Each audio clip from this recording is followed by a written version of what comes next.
तो आज हम लोग आइडेंटिटी और आइडेंटिफिकेशन के बारे में देखेंगे। ये मेडिकल जूरिस्प्रूडेंस का एक टॉपिक है, ठीक है। लास्ट दिन इसके बारे में हम थोड़ा बहुत नॉलेज आ गया था हम लोग को। आज पूरा डिटेल में देखेंगे आइडेंटिटी और आइडेंटिफिकेशन। ये हम लोगों का मेडिकल जूरिस्प्रूडेंस मतलब मेडिको लीगल एस्पेक्ट में कहाँ कैसे काम आएगा उसके बारे में देखेंगे। पहले आता है डेफिनेशन। तो आइडेंटिफिकेशन का डेफिनेशन देखिए।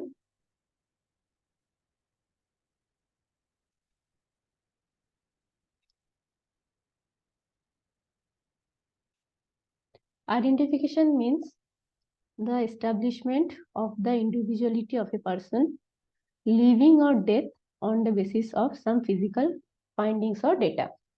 तो आइडेंटिफिकेशन क्या है? बहुत सारा लोग में से कोई एक लोग को स्पेसिफिकली आइडेंटिफाई करने का जो प्रोसीड्यूर है उसको हम आइडेंटिफिकेशन बोलेंगे।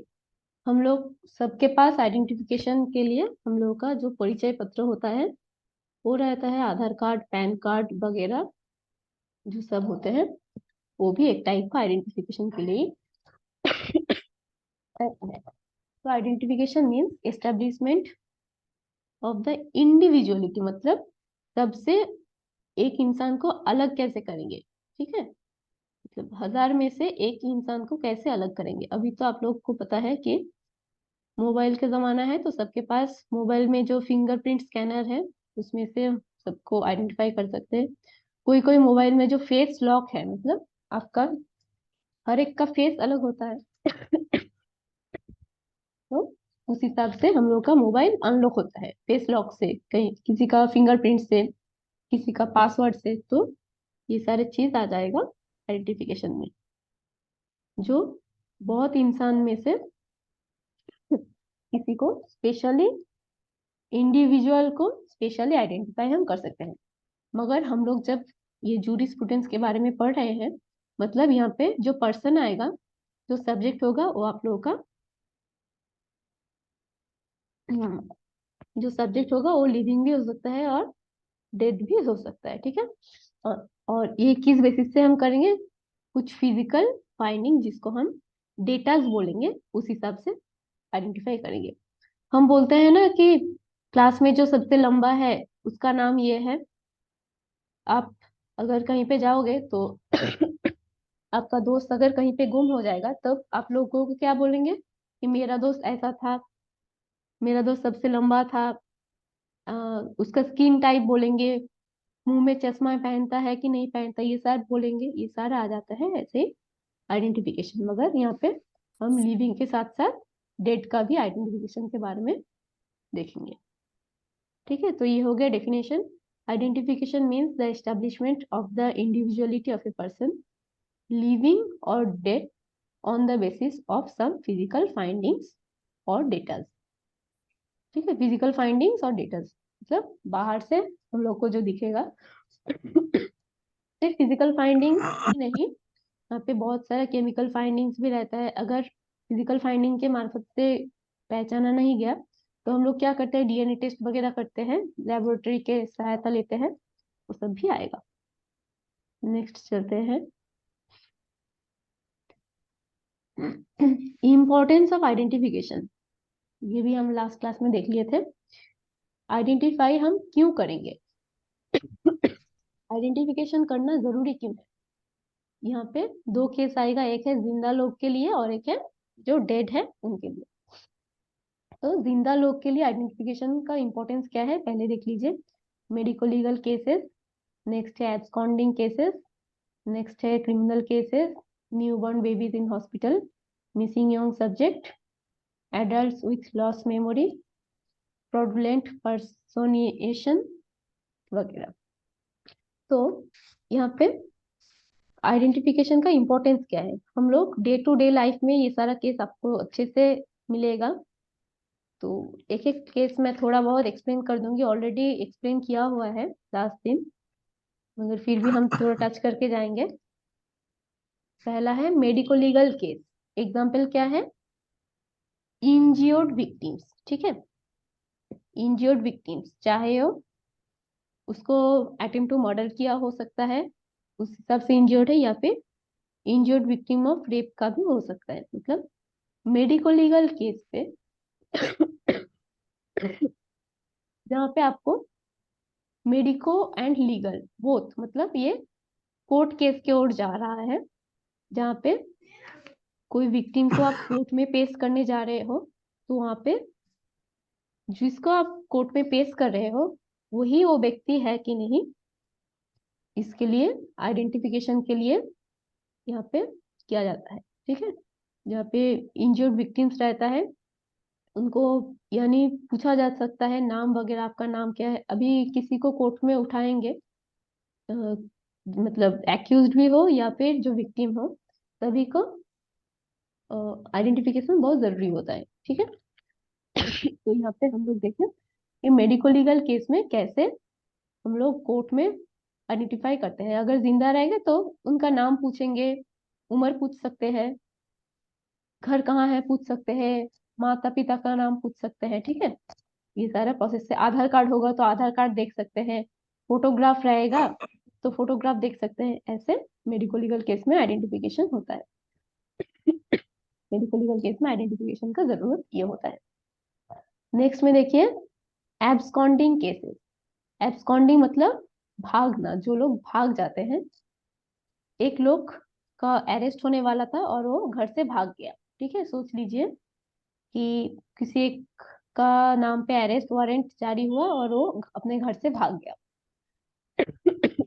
तो अगर उसको नेक्स्ट टाइम उस जैसा दिखने वाले को अगर कोई पकड़ेगा तो हो जाएगा एब्सकॉन्डिंग केस के अंडर, उसका आइडेंटिफिकेशन होगा कि ये तो वही जिसका अरेस्ट होने वाला था उसी जैसा दिखने वाला आदमी है, तो उसका आइडेंटिफिकेशन होना जरूरी है। देख सकते हैं पुराने हिंदी सिनेमा में आप देखेंगे कि दो भाई रहता था, जुड़े हुए भाई। तो अगर एक दोस्त किया और सजा दूसरे को दिया गया, ऐसा ना हो इसीलिए अभी आइडेंटिफिकेशन करना जरूरी है। कभी कभार जेल से जो कैदियां भागते हैं, अगर उनको दोबारा पकड़ा जाता है, मगर पकड़ा जाने के बाद उनको कोर्ट में लिया जाता है और आइडेंटिफाई किया जाता है कि यही कैदी भागा था या उस जैसा दिखने वाला किसी को हम उठा के जेल में भर रहे हैं, ठीक है। हो सकता है ऐसे केस में कि बहुत जो है इनोसेंट पीपल्स को, पब्लिक को मतलब सजा सुनाया जाता है, ये ना हो इसीलिए आइडेंटिफिकेशन करना जरूरी होता है। ये हो गया मेडिको लीगल केस। नेक्स्ट हो गया एब्सकॉन्डिंग केस, मतलब जहाँ पे लोग भाग गया था उसके हिसाब से आइडेंटिफिकेशन होगा। Next third one criminal case. Criminal case मतलब कोर्ट केस में एग्जाम्पल लिखिए, पर्सन एक्यूज्ड ऑफ मर्डर। जो मर्डरर है, यही इंसान मर्डरर है कि नहीं, उसको समझाने के लिए आइडेंटिफिकेशन होना जरूरी है। वरना अगर कोई मर्डरर को 10 साल का सजा सुनाया दिया गया, फिर अगर उस जिसको सुनाया दिया गया वो मर्डरर नहीं था, मर्डरर जैसा दिखने वाला था, पीछे से जब विक्टिम मर्डरर को देखा था, पीछे से देखा हुआ, या फिर जो कंडीशन मेंटल स्थिति उसका तब सही नहीं रहता, कभी कभार जो साक्षी लोग, साक्षी मतलब जो विटनेस लोग भी मर्डरर को पहचान नहीं पाते ठीक से, ठीक है। तो हो सकता है कि कोई आदमी मर्डरर नहीं है मगर उसको सजा भुगतना पड़ रहा है, बस आइडेंटिफिकेशन के नहीं होने के कारण से। ये गलती ना हो इसलिए हर टाइम कोर्ट केस में जाने के बाद मर्डरर का या फिर कोई भी एक्यूज क्रिमिनल का आइडेंटिफिकेशन होता है, ठीक है। ये तीन समझ आए सबको? एक बार बोल दीजिए। इन तीनों में कोई प्रॉब्लम है, कंफ्यूजन है कोई? এই তিনটেতে नो করার सर, नो কোনো मैम। কনফিউশন আছে? नहीं, ठीक है। तो नेक्स्ट पे चलते हैं, मैं न्यू वो बॉर्न लास्ट सी वाला बता दीजिए मैम। Criminal case. क्रिमिनल्स वाला। क्रिमिनल्स में जो क्रिमिनल में जो पर्सन एक्यूज्ड है, मतलब जो कोई मर्डर किया है या फिर चोरी किया है, आपके घर में अगर कोई चोरी किया है, आप चोर को पीछे से देखे हैं, फिर आप कोर्ट में केस कर दिए और पुलिस उस चोर को पकड़ के ले आया। मैम ठीक है, क्लियर आवाज नहीं आ रही है। सुनाई दे रहा है अभी? माइक हाँ, सुनाई दे रहा है अभी सबको? जी मैम। यस दिखाई मैम। दे रहा है? ठीक है मैम। स्क्रीन दिख रहा है? नहीं हाँ मैम। नहीं मैम। नहीं दिख रहा इसका। स्क्रीन नहीं दिख रहा है आप लोगों को? आप दिखा मैम। ठीक है।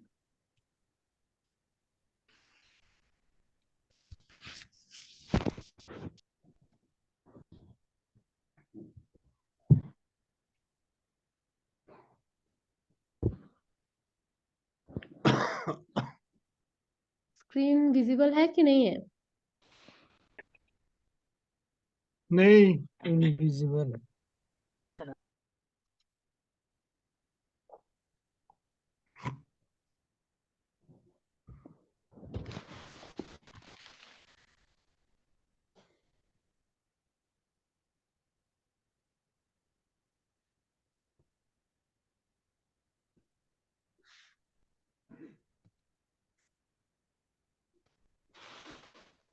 हाँ, चलिए।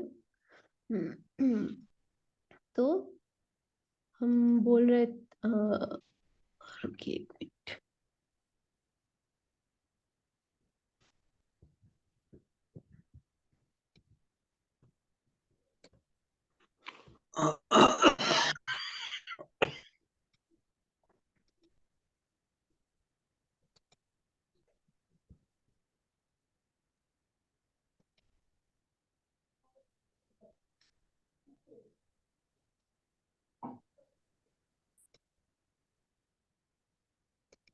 हाँ, तो अगर आपका घर में चोरी हुआ, ये क्रिमिनल वाला केस में मैं बता रही हूँ, और आप चोर को पीछे से देखे हैं, ठीक है, फिर आप कोर्ट में केस थाने में जाके लिखाया, और थाने का पुलिस बहुत सारा चोरों को एक साथ में आपके पास हाजिर किया।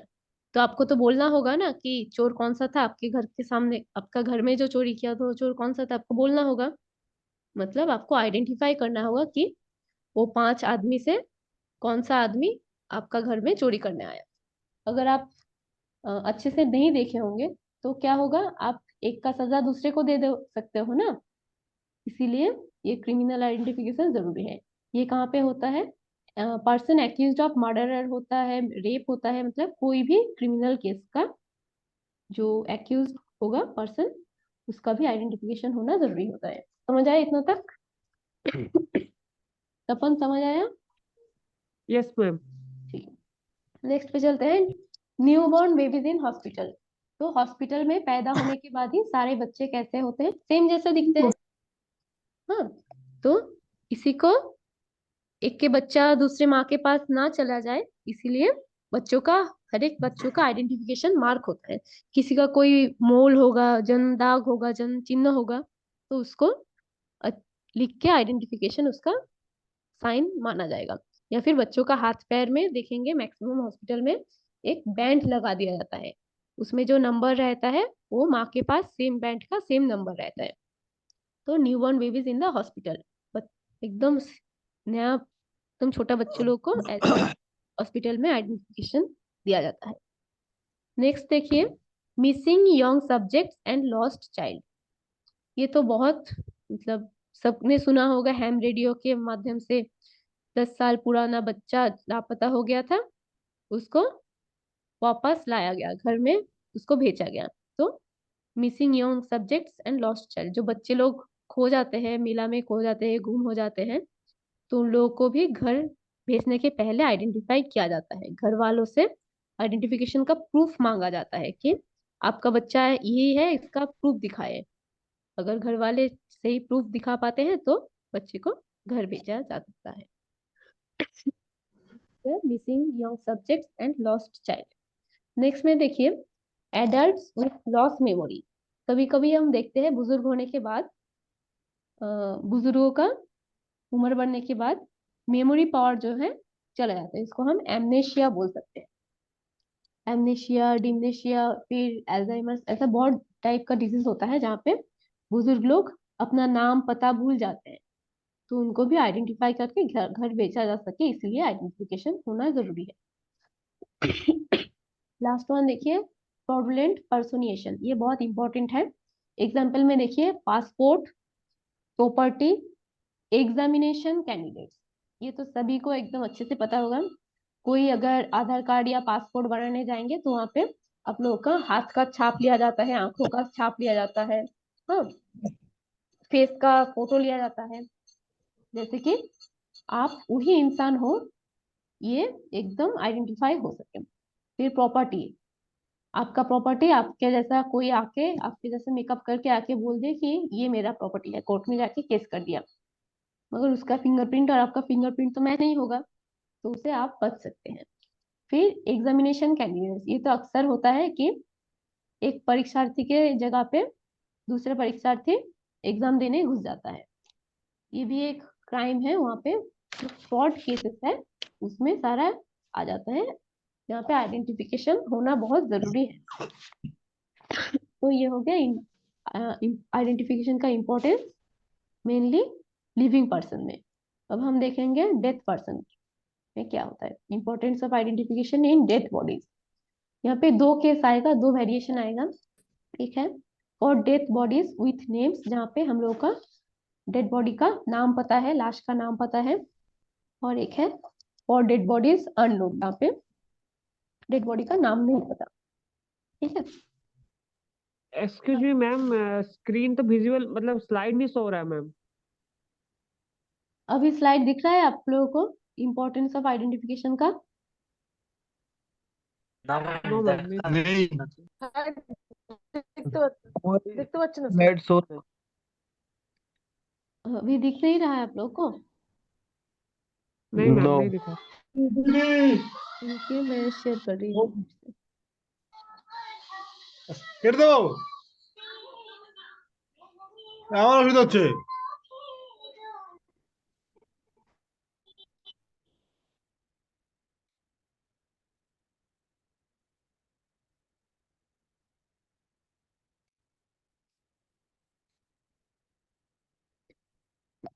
आया स्क्रीन सबको?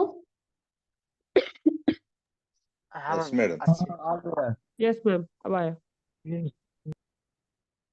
तो importance of identification in case of dead bodies, जहाँ पे डेड बॉडीज में दो टाइप का वेरिएशन दिख रहा है, जहाँ पे डेड बॉडी का हमें नाम पता है और एक जगह पे डेड बॉडी का नाम हमें नहीं पता।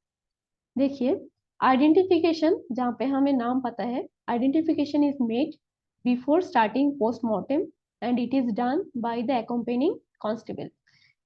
ये पोस्टमार्टम जो है वो हम कर नहीं सकते, मगर जब हम लोगों का सिलेबस में है तब थोड़ा हम लोगों को नॉलेज रहना चाहिए। तो हर एक टाइम पोस्टमार्टम के टाइम पे आप डॉक्टर अकेला पोस्टमार्टम नहीं कर पाते, उनके साथ ऑल टाइम कोई भी कांस्टेबल या पुलिस में से किसी एक का प्रेजेंस होना जरूरी होता है। ठीक है, यहाँ पे देखिए, identification is made before starting postmortem and is done by the accompanying constable. तब जहाँ पे हम लोग का डेड बॉडी का नाम पता है, उस केस पे क्या होगा, उस टाइम डेड बॉडी के साथ जो कांस्टेबल आएगा, वो कांस्टेबल पोस्टमार्टम शुरू होने के पहले ही उस डेड बॉडी का आइडेंटिफाई कर देगा कि हाँ, ये जो हम लोग डेड बॉडी लाए थे वही डेड बॉडी है। ठीक है, इसमें जो रिजल्ट आएगा वो जो पोस्टमार्टम को अटेंड कर रहे हैं जो डॉक्टर, वो उसमें पोस्टमार्टम करने के बाद लिख देंगे और उसी नाम से चला जाएगा वो फाइल उनका। ठीक है, तो ये हो गया जहाँ पे डेड बॉडी का पोस्टमार्टम किया जाएगा और डेड बॉडी का नाम हमें पता है। वहाँ पे बस एक कांस्टेबल आएगा और बॉडी को देखकर बोल देगा हाँ, ये वही आदमी है, जिसका केस हम लेके आए हैं वही आदमी है, बस खत्म। ये लेकर उतना सिर दर्द नहीं है, मगर मेन सिर दर्द होता है जहाँ पे डेड बॉडी अननोन होगा, डेड बॉडी का नाम पता कुछ नहीं रहेगा। वहाँ पे क्या होगा, देखिए, medical officer will do all that is possible for the establishment of identity of the person and should help the police by noting common identification point in postmortem। यहाँ पे तो पुलिस को भी बॉडी का नाम नहीं पता है, तो जो मेडिकल ऑफिसर होगा वो उस बॉडी को लेकर बॉडी का कुछ कॉमन आइडेंटिफिकेशन पॉइंट, जैसे कि डेड बॉडी का सिर में एक तिल है, डेड बॉडी का हाथ में बार्थ मार्क है, जन्म दाग है, पैर में एक कट है, बचपन में बॉडी कहीं पे, मतलब जो इंसान था वो बचपन में कहीं पे गिर गया था और पैर में उसका जो दाग है वो अभी तक रह गया। तो ये 3-4 कॉमन आइडेंटिफिकेशन पॉइंट देकर मेडिकल ऑफिसर का काम खत्म हो जाएगा और पुलिस बॉडी लेकर चला जाएगा। ठीक है, तो ये हो गया जहाँ जिसको नाम नहीं होगा उसके केस में। ठीक है, इसमें हम लोग का कुछ नहीं कर सकते हम लोग, क्योंकि हम लोग में पोस्टमार्टम अलाउ नहीं है। बस ये 2 केस हो सकता है और हम लोग को जानना है। नेक्स्ट स्लाइड पे चलते हैं। Data for identification. आइडेंटिफिकेशन में क्या क्या डेटा की जरूरत होता है? डेटा मतलब है इंफॉर्मेशन, नॉलेज। आइडेंटिफाई करने के लिए क्या क्या इंफॉर्मेशन रहना जरूरी है? पहले ही देख लीजिए, सेक्स, नेक्स्ट है एज, फिर थर्ड है रेस एंड कास्ट, फोर्थ है फीचर्स एंड कॉम्प्लेक्शन, फिफ्थ है फिंगरप्रिंट, ये स्पेलिंग गलत है, ये फिंगरप्रिंट होगा। सिक्स्थ है एक्सटर्नल पिकुलरिटीज वगैरह वगैरह। नेक्स्ट है hair, voice, clothes, article in the pocket and photograph. इनमें से बस वॉइस, अगर जो सब्जेक्ट है वो जिंदा है उसी टाइम पे वॉइस का हम पता लगा सकते हैं, वरना वॉइस का हम पता नहीं लगा सकते। तो मतलब वॉइस उतना इम्पोर्टेंट नहीं है, मेन इम्पोर्टेंट चीज ये सारा है। पहली है सेक्स, मतलब उसका जो बॉडी है, अब आपको एक डेड बॉडी मिला तो वो बॉडी का लिंक क्या है? अगर बॉडी एकदम ताजा होगी, मतलब डेड का 10 दिन के पहले आप लोगों को मिल जाएगा, या फिर समझ लीजिए कि उसका डेथ एकदम सडन हुआ, तो उसका कपड़े वपड़े देखकर ही आप लोग एकदम पता चल जाएगा कि ये बॉडी फीमेल है या मेल है। अगर वो पता नहीं चलता तो हाँ, मतलब देख के नहीं पता चलता, तब बॉडी का फिजिकल एग्जामिनेशन होता है, फिर गोनाडल बायोप्सी किया जाता है, फिर स्केलेटल एग्जामिनेशन होता है। फिजिकल एग्जामिनेशन में कुछ नहीं होता, बस मतलब ऑर्गन्स वगैरह चेक किया जाता है, टेस्टिस है कि नहीं, ओवरी है कि नहीं। अगर ओवरी रहेगा तो बॉडी फीमेल होगी, अगर टेस्टिस वगैरह स्क्रोटम रहेगा तो बॉडी मेल होगी। इस हिसाब से होता है। गोनाडल बायोप्सी किया जाता है, उसमें अच्छे से ही पता चल जाता है। फिर लास्ट वाला जो है स्केलेटन एग्जामिनेशन। स्केलेटन एग्जामिनेशन मतलब उसका जो बोन्स का स्ट्रक्चर है।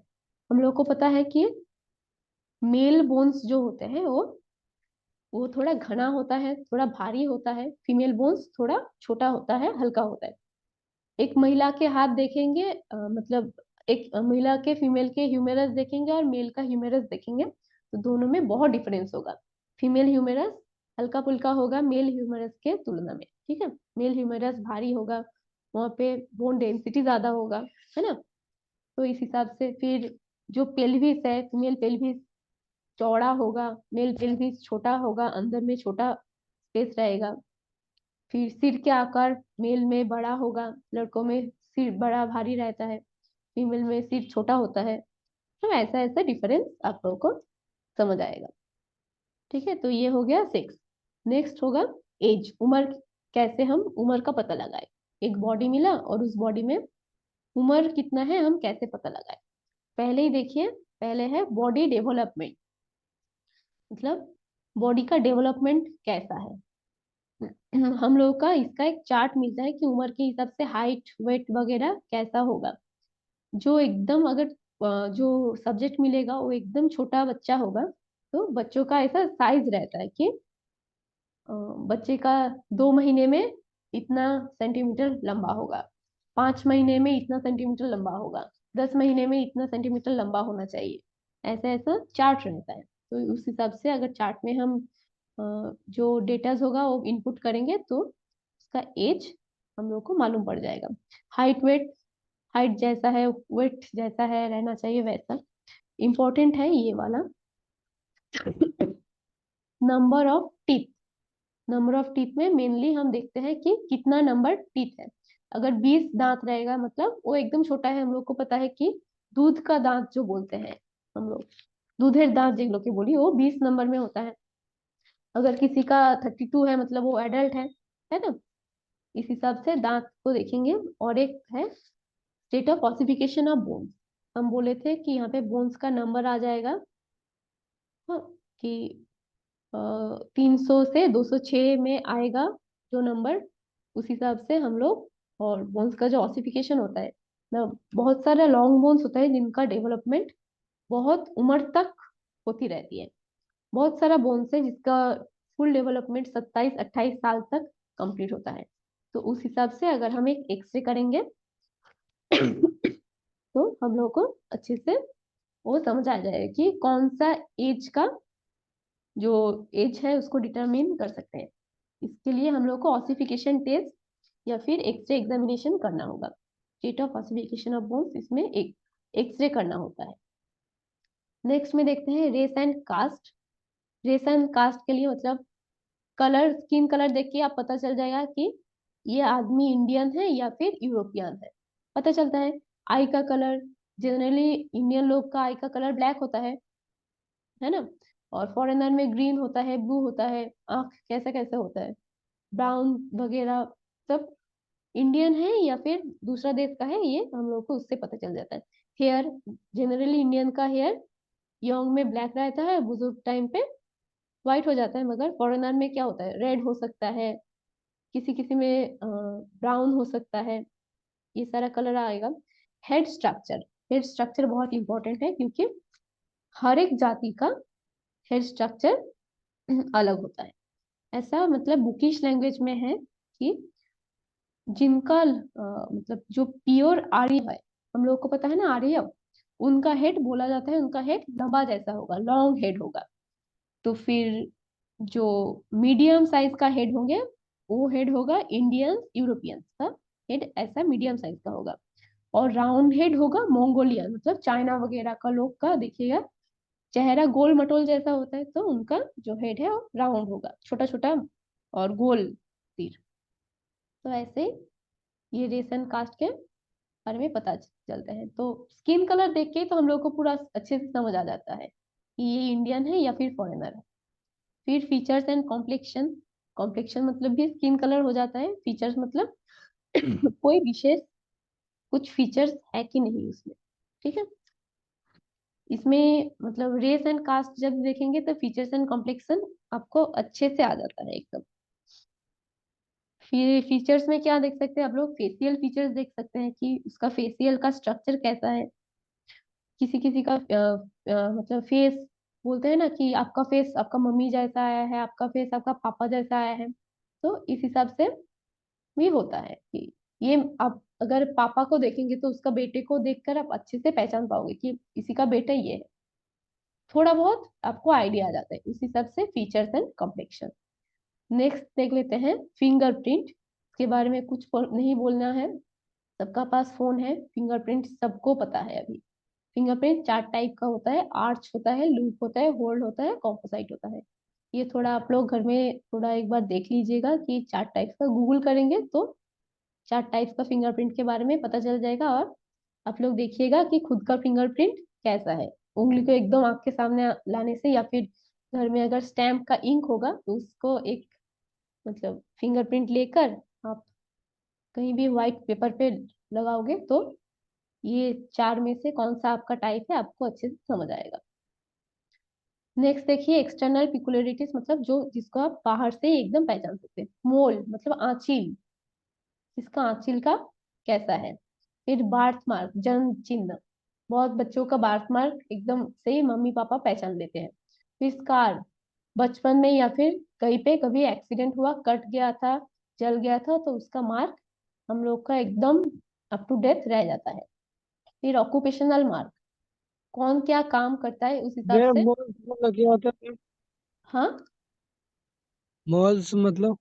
मोल्स मतलब आंचल होता है, आंचल होता है ना। चिल मतलब? आंचल का हिंदी क्या होगा, उठा हुआ रहता है ना मुंह के ऊपर।